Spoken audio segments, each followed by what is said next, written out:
Mr. Speaker, my very good friend, the member for Tamale Central, is asked a very important question.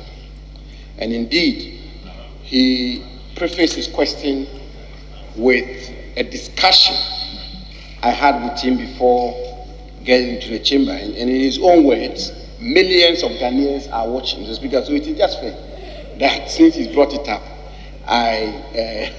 out of transparency, I give a synopsis of the discussion. The Member of Parliament is concerned about some parcels of land in Tamale, which he claims have been leased out to private individuals, and he's genuinely concerned about it, and rightly so. And I've committed to work with him. So that was the private discussion we had. Mr. Speaker, it's important.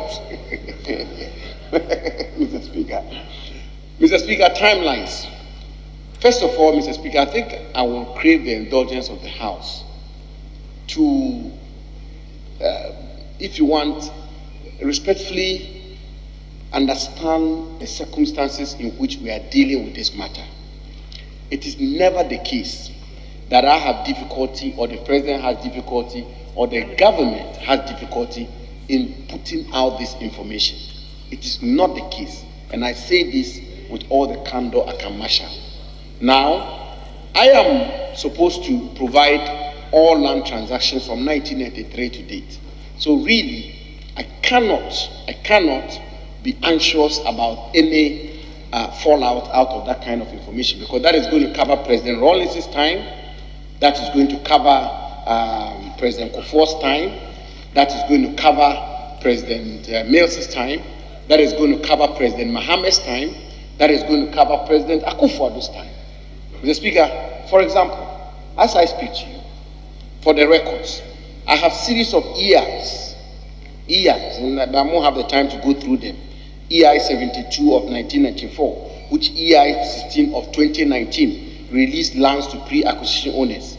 I have EI 17 of 1978, which EI 8 of 204 released lands to pre-acquisition owners. Mr. Speaker, I have EI 113 of 1960 and EI 17 of 2012, which released lands to pre-acquisition owners. So do I have several EIs of 2019. So the first point I want to make is that that kind of information really can never be an information which one government may be so apprehensive at releasing, because it's from 1993 to date. But the truth, however, Mr. Speaker, when we say the Lands Commission means 16 different lands commissions.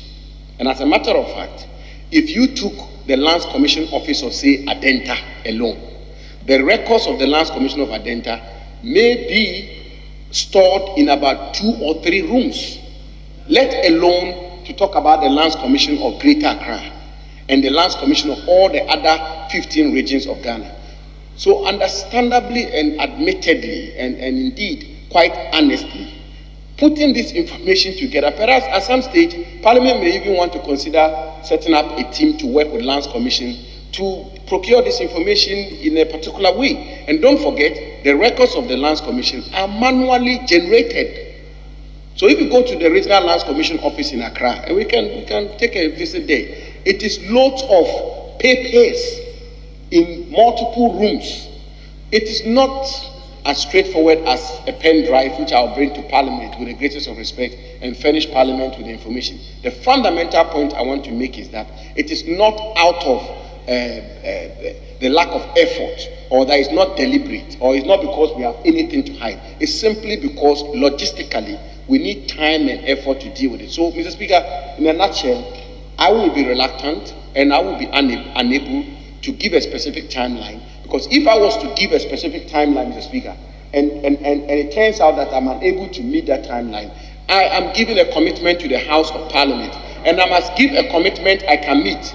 Mr. Speaker, finally, even before the issue of public land became a topical issue in Ghana, and questions have been asked about the issue of public land, the President, in a cabinet directive, is instructed the Lands Commission to collate prepare an inventory of all public lands for the consideration of cabinet. So that work has been ongoing way before questions have been asked about the public lands of our country, and it's been ongoing way before these so-called controversies have arisen today. So when those information are ready, Mr. Speaker, I will certainly provide it to the House. I have absolutely nothing to hide, but I will not make a commitment I know very well I may not be able to keep, because this is the House of Record and this is Parliament. I must respect Parliament. Thank you, Mr. Speaker.